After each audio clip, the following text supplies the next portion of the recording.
the PDAC, and I'm with NAI500, and I'm Gilbert Chan, the president of the company. And today we have Jeffrey Christian from CPM Group here with us here. Hi, how are you doing, Jeff? Very good. It's good to be back in person. Yes, so we have seen each other since, I think, 27 months ago. That's a long time. Well, yeah. Yeah, I think so. Yeah, so maybe we'll start off by what we talked about last time. So 2 years ago, you mentioned, I remember you talked to me about that political issues will become more dominant in terms of affecting the commodities market. Right. So what's the comment now? Is this something that the extent that you thought of what we're here now? I have a laundry list that's longer than you have time. Let's start with the big ones. International affairs. There is the Russian invasion of Ukraine. Yeah. And what that means for the future of the world, future of Eastern Europe, future of NATO, future of Russia. I mean, Russia has pretty much consigned itself to a secondary place in world affairs now for a long time. It also has implications for China, and the Chinese government is watching very closely to see how everything transpires with Russia, the Ukraine, and the world. There were, back then, issues of U.S. belligerence toward China and growing Chinese belligerent reactions to that. That's gotten worse in the last 2.5 years. And also Chinese relationships with Western Europe and other parts of the world. So you've got this bifurcation that China's risking of China and the rest of the world. And that's there. Then you can go into other regional issues, but let's not. And then you have domestic issues. Obviously in the United States you have major problems with political dysfunctionality. You have a significant portion of the population that seems to be willing to throw away democracy and move toward a more authoritarian government. You have severe discord in the United States, and that's going to be apparent for years to come. In Europe, you have Brexit and the after effects of Brexit. Brexit is having political and economic negative consequences in the UK. It's having issues with Northern Ireland, which are still unresolved. And then within Europe, you have increased nationalism and increased focus on, what the British were right in some ways. So there are any number of countries that are saying, okay, prior to the Ukraine invasion, maybe the EU is not necessary, maybe the euro is not necessary, maybe we radically revise what European Union and European unity mean. And then you had within those countries like Hungary, Poland, Germany, France, you've had rise of nationalistic, anti-democratic political forces. So there's a lot of dissension there. And then you can go to other countries too, and there are similar problems. So you've got a host of domestic and international political factors that are not going to be resolved easily. They wouldn't be resolved easily if you had a world where governments wanted to cooperate the way the United States and China did in the 80s and 90s. Yeah. But we don't have that anymore. We have governments that are now hostile toward each other. So there's a reduced impetus and capacity to address these common problems. Yeah. So further to that comment, I'd like to address is I'm seeing more in the last few years, the trend, as you said, is going like China, Russia. It's kind of like versus the Western powers, as you say. It seems like the divisions getting wider and wider. So what do you think the end game will be?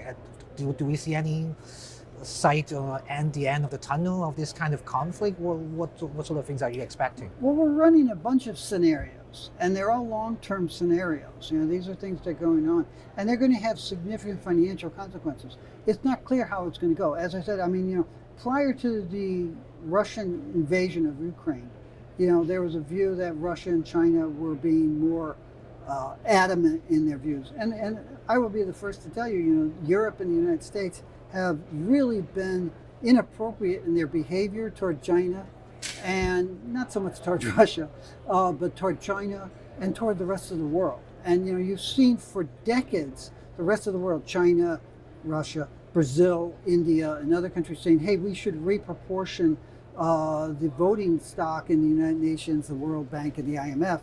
And the Europeans and the United States have refused to do that. And the economic and financial realities have shifted, but these international institutions that were created by the winners of World War II in the 1940s have not kept up with the times.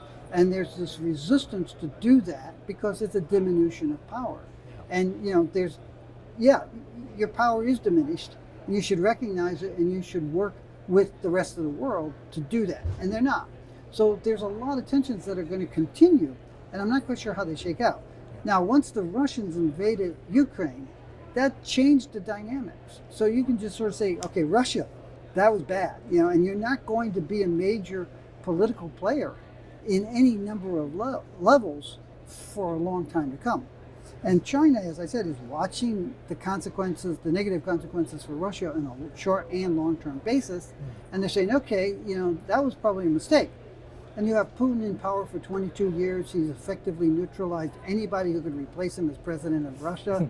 He's been belligerent about seemingly foreign entities that he claimed on a recidivist basis really belonged within Russia.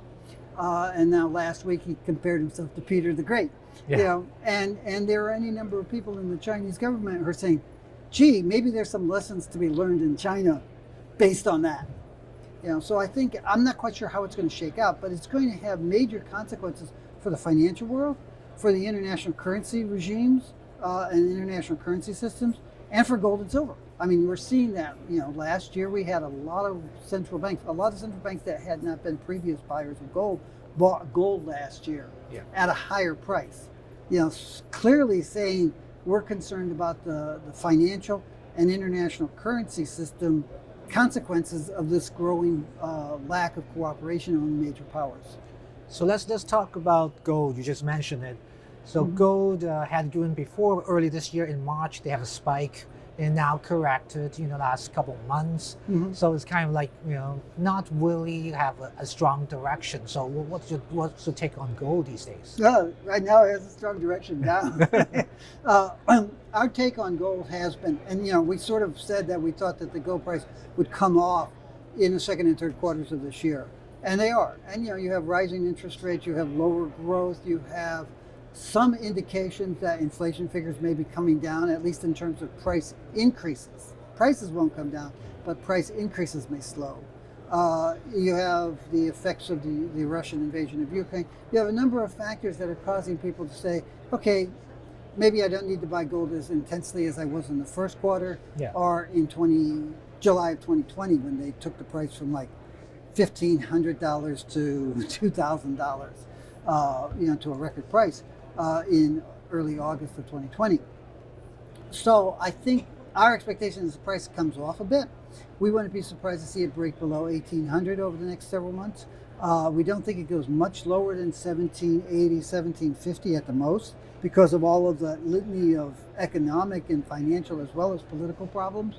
And then beyond 2022, we think that the gold price starts rising because of that laundry list of economic, financial, and political problems. Sure. So how about silver? Silver is your expertise. Last time we talked, after that, silver had a really good year in 2020. And so what's your thought? Will they follow similarly to gold later? It's kind of followed with gold, as it tends to do. It's been weaker than gold, and I think that is a consequence of hype. We had the Wall Street silver people and Eric Sprott and other people coming in and talking about $30, $50, $70, $100, $700 silver. And the world's running out of silver. There's no mineable reserves. There's, inventories are drained in COMEX, none of which is true. And there were any number of investors who were buying silver in the first quarter of 2021 based on this hype, and they're disenchanted now. And you're seeing some sales, and you're seeing much lower purchases by investors. So there's a disenchantment because people feel they've been sold a bill of goods in silver that they don't feel in gold. So let me throw you the last question, talk about currency. You mentioned that the system's weakening. We see the euros really weaken recently too. So do you see that trend continue to to go further down, like on euros or US dollar? What's your thought on that? I think the euro is probably going to be under pressure against the US dollar. The US dollar has its issues, but Europe has bigger issues, maybe. Although, US government and politicians could probably change that in a heartbeat. So we could see that. But, I think one of the consequences of the Russian invasion of Ukraine is probably an increased desirability or attractiveness relative to other currencies of the US dollar. Yeah, because we're further away than Europe. Yeah, indeed. Thank you for sharing an update and catching up with us here today, Jeff. You're welcome. Yes, thank you.